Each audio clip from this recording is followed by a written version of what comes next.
Di episode kemarin kita sudah tahu kalau peperangan antara Barbarian dan Kekaisaran telah dimulai. Kalau kalian penasaran siapakah yang akan memenangkan pertarungan tersebut, jadi tanpa berlama-lama kita langsung saja ke ceritanya. Kita dilihatkan dengan Andreas dan Fionn. Di sana Fionn bertanya, "Kenapa kamu pergi kalau dia lagi?" Andreas berkata, "Karena kamu tidak mau bicara, aku tidak punya pilihan lain selain melakukan semuanya dengan caraku sendiri dan menghilangkan mereka satu persatu. Apa kamu masih tidak mau memberitahuku di mana kemarahan itu berada?" Di sana Fionn bergumam, mustahil untuk menentukan lokasi pasti kemarahan sampai dia melepaskan ledakan energi. Dalam situasi saat ini, sulit untuk mengetahui di mana dia berada. Di sana Andreas berkata, "Jika kamu tidak tahu maka tidak ada alasan bagiku untuk tetap bersamamu lagi." Di sana Fionn bertanya, "Apa rencanamu setelah menemukan kemarahan? Kamu jelas tahu seberapa besar kekuatan kemarahan itu." Andreas berkata, "Apa kamu tahu wujud asli dari kemarahan? Dia adalah putra kepala suku Barbarian yang hebat, dan dialah penyebab utama perang ini." Di sana Fionn bingung, kenapa Andreas bisa mengetahui itu. Di sana Andreas berkata, "Aku berencana untuk membalaskan kemarahan kepada mereka, dan mengakhiri perang ini." Di sana Fionn bergumam, dia tidak berusaha menanggung kemarahan untuk dirinya sendiri. Lalu di sana Fionn berkata, "Bisakah kamu memberiku sedikit waktu lagi, sampai aku bisa menentukan lokasi pasti kemarahan?" Andreas berkata, "Aku akan memberimu 2 hari lagi, setelah itu sebaiknya kita bertindak secara terpisah satu sama lain." Di sana Fionn bergumam, segalanya tidak akan berjalan mudah, karena saat ini, kemarahan ada di tangan si badut. Setelah itu, kita dilihatkan dengan kota Claudia. Di sana Andreas dan Fionn sudah sampai di Claudia. Di sana Fionn berkata, "Kami telah mendengar tentang kejahatanmu di Meiton." Andreas berkata, "Itu hanya rumor yang dibesar-besarkan, orang Leytonlah yang mengusir bangsa Barbarian itu." Fionn berkata, "Kamu pria yang rendah hati. Apakah menurutmu akan ada serangan di sini, seperti di Meiton?" Andreas berkata, "Tapi itu sangat mungkin. Kekaisaran berasumsi bahwa kaum Barbarian tidak akan mengetahui taktik yang tepat, namun sudah terjadi pertempuran di Meiton." Setelah itu, dengan tiba-tiba ada seseorang yang berjalan menuju ke arah Andreas. Tidak lama setelah itu, orang itu pun langsung melesat menyerang Andreas. Akan tetapi, di sana Andreas masih bisa berhasil menghindarinya. Di sana Andreas juga menyelamatkan Fionn dari serangan tersebut. Ternyata yang menyerang Andreas adalah adik Profesor Ivy. Di sana dia mulai menyerang kembali Andreas. Akan tetapi Andreas masih bisa menahan dari serangan tersebut. Di sana Andreas bergumam, "Aku tidak memahami gaya bertarung ini, tapi jika dia ingin bertarung aku akan memberinya pertarungan."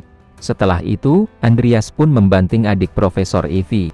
Tetapi, di sana adik Profesor Ivy masih bisa bertahan dari bantingan tersebut. Lalu Andreas di sana berkata, "Aku melihatmu di upacara pengiriman. Kamu adalah saudara perempuan Profesor Ivy."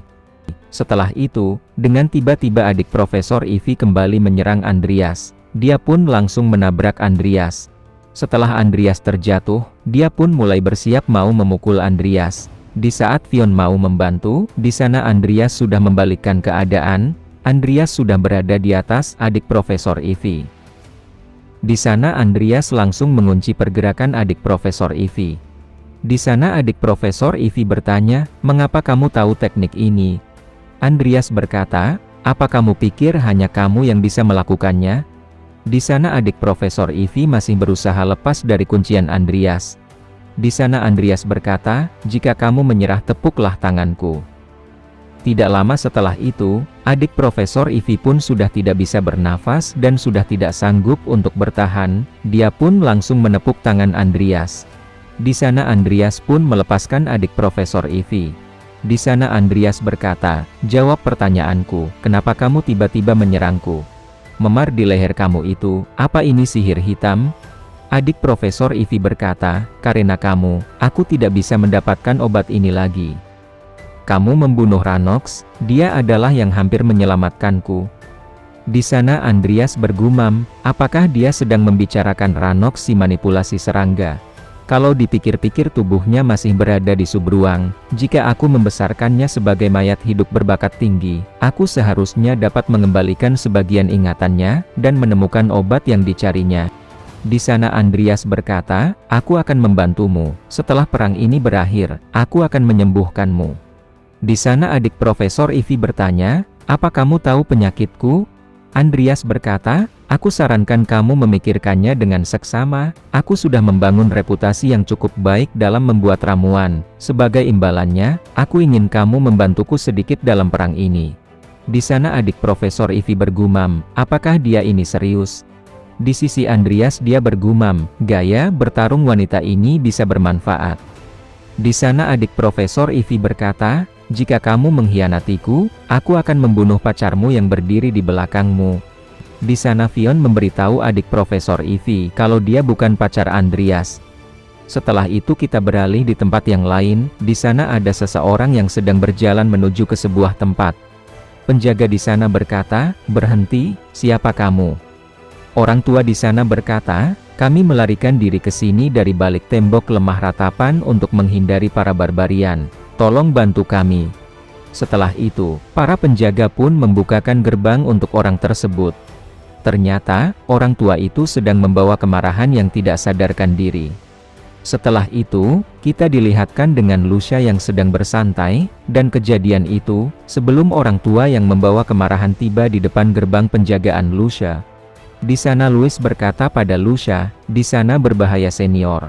Lucia berkata, tidak apa-apa, itu tidak akan membunuhku. Louis berkata, kamu memberikan contoh yang buruk bagi prajurit lainnya, silakan turun sekarang juga. Di sana Lucia berkata, kamu berisik sekali, jangan bilang kamu juga bersikap seperti itu pada Profesor Ivy. Dan sejak kapan kalian berdua berpacaran? Louis berkata, dilarang membahas hal yang bersifat pribadi selama bertugas.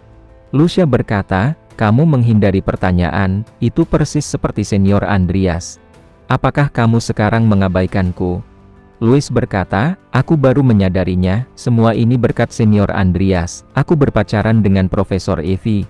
Lucia berkata, kamu benar, dia melakukan pekerjaan dengan sangat bagus. Jika dia menghentikan barbarian di Meiton, bukan hanya jalur pasokan kita yang akan terputus. Tempat ini pasti dikelilingi dari semua sisi. Louis berkata, kemanapun dia pergi dia selalu dibutuhkan, bahkan sekarang aku belum pernah punya kesempatan sama sekali untuk bertarung dengannya. Lucia berkata, kamu tidak tahu, dia itu bodoh, dia tidak pernah memberitahu siapapun ketika dia kesakitan. Selalu berusaha mengatasi semuanya sendiri. Seolah-olah dia memikul seluruh dunia di pangkuannya. Louis berkata, sejujurnya aku tidak tahu apapun tentangnya. Aku rasa dia agak sulit untuk didekati.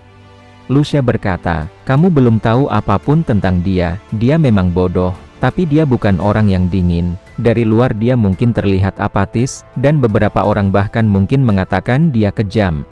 Akan tetapi hasil dari tindakannya selalu baik. Di sana Louis bergumam, jadi senior Lucia merasa seperti itu tentang senior Andreas. Di sana Lucia berkata, setelah perang berakhir, cobalah undang dia sendiri. Louis berkata, baiklah, akan aku coba. Setelah itu, kita pun dilihatkan dengan orang tua yang membawa kemarahan yang sudah berada di depan gerbang. Di sana Louis berkata, sepertinya dia adalah para penyintas dari balik tembok lembah ratapan. Di sana Lucia berkata, ini aneh sekali, aku pernah mendengar bahwa tidak ada yang selamat. Setelah itu, kita beralih di tempat Andreas. Di sana dia sedang membuat lingkaran sihir. Lalu Andreas berkata, syukurlah di sini jalur serangan lebih terbatas daripada di Meiton. Di sana Fion bergumam, dia berhasil membangun begitu banyak lingkaran sihir yang sangat dahsyat dalam waktu yang sangat singkat. Betapa luar biasanya jumlah mana ini. Di sana Andreas berkata pada adik Profesor Ivy, tentang penyakit itu, boleh aku tanya apa yang terjadi? Di sana adik Profesor Ivy berkata, jika kamu sudah selesai mari kita masuk. Di sana Andreas bergumam, jadi dia tidak akan membicarakannya? Di saat aku bermain game, aku tidak pernah bisa mengalahkan Ivy, tidak peduli kartu apa yang aku gunakan. Apakah kematian adik perempuannya, apa ada hubungannya dengan ini? Di sana Andreas bertanya, Apa Profesor Ivy tahu tentang itu? Apakah waktumu tidak tersisa banyak? Adik Profesor Ivy berkata, jika Ivy mengetahuinya, aku bersumpah akan membunuhmu sebelum aku mati. Andreas berkata, kamu tidak akan mati. Aku sudah bilang, aku akan membantumu karena kamu pantas mendapatkannya. Setelah Andreas berkata seperti itu, di sana adik Profesor Ivy tersenyum. Di sana Fionn berkata, aku mengerti kenapa bagian belakang itu penting, tapi apakah ada kemungkinan mereka akan menggunakan strategi yang sama lagi, meskipun mereka gagal di Meiton? Di sana Andreas bergumam, kekuatan yang sama yang digunakan ke Meiton bisa saja menyerang Claudia juga? Sepertinya, aku harus bersiap bergerak kapan saja. Setelah itu, dengan tiba-tiba Fionn mengeluarkan sihirnya, dan lalu dia berkata, tidak jauh dari sini, dari arah barat laut kemarahan telah terbangun. Di sana Andreas terkejut setelah mendengar kalau kemarahan ada di barat laut, lalu Andreas bergumam, itu adalah tempat Pakrail. Setelah itu, kita beralih di tempat yang lain, di sana ada seseorang yang sedang diserang oleh sesosok seperti zombie. Di sana sudah banyak orang yang seperti zombie di daerah tersebut. Ternyata itu adalah tempat Louis yang telah terkena wabah tersebut. Di sana Louis langsung menyerang orang-orang yang telah terkena wabah tersebut. Di sana Lucia berkata, cepat masuk ke dalam katedral. Setelah itu orang-orang pun mulai masuk ke dalam. Seseorang di sana berkata, aku melihatnya, aura merah itu bermula dari tempat mereka menginap. Lucia berkata, maksudmu para penyintas yang mengatakan mereka telah melarikan diri dari kaum barbarian sebelumnya itu. Orang di sana berkata, pada saat yang sama, aku mendengar suara seperti jeritan anak kecil. Lucia berkata, dengan situasi kacau yang terjadi di seluruh kota saat ini, akan sulit untuk pergi dan melakukan investigasi. Orang di sana berkata, apakah di sini tidak aman? Apa kita bisa tetap di sini sampai bantuan tiba? Lucia berkata, aku tidak tahu, mungkin penghalang milikku akan bertahan sampai pagi hari. Dan aura itu tidak memiliki mantra dan sepertinya bukan sihir hitam, ini mungkin sihir kuno. Manaku tidak akan cukup untuk menahan kekuatan yang sangat besar ini dalam waktu lama. Di sana Lucia bergumam, maafkan aku, tapi aku tidak bisa membiarkan kehidupan yang telah diberikan oleh Senior Andreas kepadaku berakhir di sini. Berkali-kali penghalangku rusak. Aku akan menggunakan sisa manaku untuk melarikan diri bersama Louis. Di sana Louis bertanya, tempat mereka menginap di mana tempatnya? Kita harus menghentikan ini, sebelum terjadi lebih banyak korban. Di sana Lucia khawatir dengan Louis. Di sana Louis berkata, jangan khawatir, ini akan baik-baik saja. Lucia berkata, jika kamu pergi apa yang akan terjadi pada orang-orang di sini? Louis berkata, Senior tetap di sini, 10 menit waktu yang aku butuhkan, itu sudah cukup.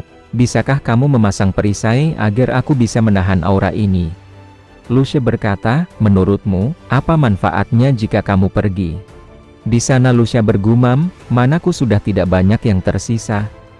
Louis berkata, kita berdua tahu, apa yang akan dia lakukan dalam situasi seperti ini. Senior Andreas dia akan melakukan hal yang sama. Apakah Louis akan berhasil menemukan kemarahan dan menyelamatkan orang-orang? Kalau kalian penasaran, apakah Louis akan berhasil menemukan kemarahan? Jadi jangan lewatkan di episode yang selanjutnya.